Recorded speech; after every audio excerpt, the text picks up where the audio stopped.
So, ngayon, helmet na lang yung dala namin. Wala na si Snipey. Naiwan din kasi si Snipey sa Pangasinan.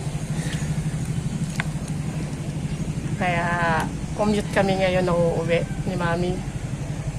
So, shout out sa mga tao na tumulong sa amin dyan sa Pangasinan. Maraming salamat sa inyo. Sana maayos nyo si Snipey. Gamitin nyo na rin siya kasi baka hindi ko na rin siya mabalikan. So, Snipey, pasensya ka na. Hindi ka na namin may uuwi kasi walang parts dun sa Pangasinan na mabibilan sa naging sira mo. Kaya iniwan na namin siya dun. So, ayun yung tunay na storya kung bakit wala na kaming motor. Nag-commute kami papunta rito sa Bolinao. Yan. So, sana alagaan nyo si Snipey. Sana mapagaanan nyo siya, maayos nyo pa siya. Gamitin nyo siya. Mabait yun. Matibay din yung motor na yun. Nagkataon lang na siguro dahil sa katandaan na rin, kaya bumigay na rin yung connecting rod niya. So, yun. Hindi na namin siya may uuwi. Malaki na yung magagastos namin, kaya iniwan na namin siya dun sa shop. Dun sa mga tumulong sa amin, shoutout sa inyo, maraming salamat. Bawi ako next time. So, magbabounce na kami, pa-Manila na kami. So, kita-kita tayo sa terminal.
Oo.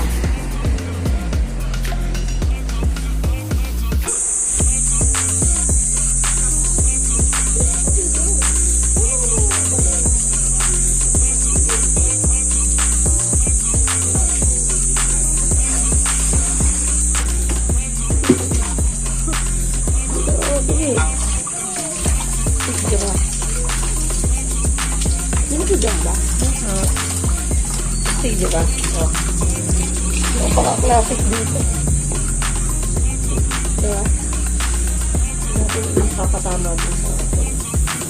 Nasisira yung bag dito. Saan ang gagawin tubig niya? Ayan ako. Siguro yun ang yung tubig niya eh.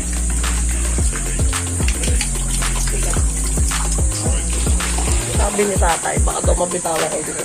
Ingatan ko daw. Lapatin natin mo sa leeg mo. Ikaw kaya? Hindi ko magbigay. Unak mo ako sa pangit ka. Ang lalim na ito. Alam ko naman takot ka sa wagan. Diba?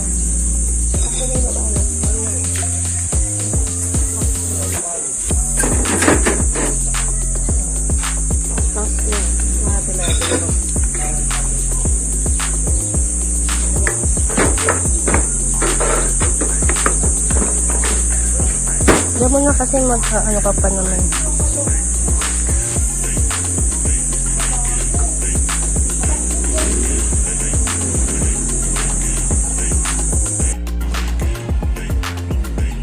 So guys, ito yung tinuluyan namin dito sa Bolinao. Ayan, isang malaking bahay. Pero yung room lang yung nirent namin dito.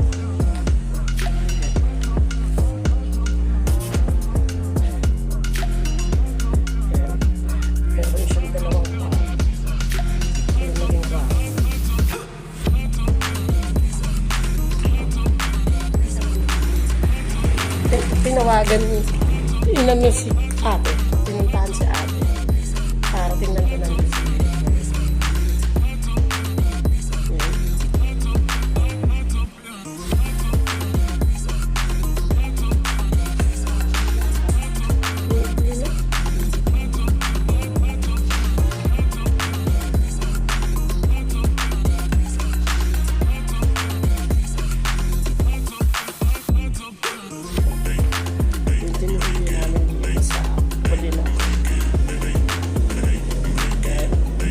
shoutout kay Kuya na bicycle driver na nagpatuloy sa amin dito sa bahay nila.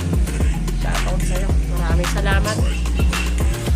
Kung di dahil sa'yo, hindi kami makakuha ng room dito sa Bulinaw dahil sobrang peak ng season dito ngayon. Holy Week. Nahirapan kami maghanap ng room na ma-rental. So, shoutout sa'yo Kuya. Salamat ng marami. So ngayon, helmet na lang yung dala namin. Wala na si Snipey. Naiwan din kasi si Snipey sa Pangasinan. Kaya commute kami ngayon ng uuwi ni Mami. So, shout out sa mga tao na tumulong sa amin dyan sa Pangasinan. Maraming salamat sa inyo. Sana maayos niyo si Snipey. Gamitin niyo na rin siya kasi baka hindi ko na rin siya mabalikan. So, slightly pasensya ka na, hindi ka na namin naiuwi kasi walang parts din sa Pangasinan na mabibilan sa naging sira mo. Kaya iniwan na namin siya doon. So, ayun yung tunay na storya kung bakit wala na kaming motor. Nag-commute kami papunta rito sa Bulinaw. Yan. So, sana alagaan nyo si Snipey. Sana mayanan nyo siya, maayos nyo pa siya, gamitin nyo siya, mabait yun. Matibay din yung motor na yun. Nagkataon lang na siguro dahil sa katandaan na rin, kaya bumigay na rin yung connecting rod niya.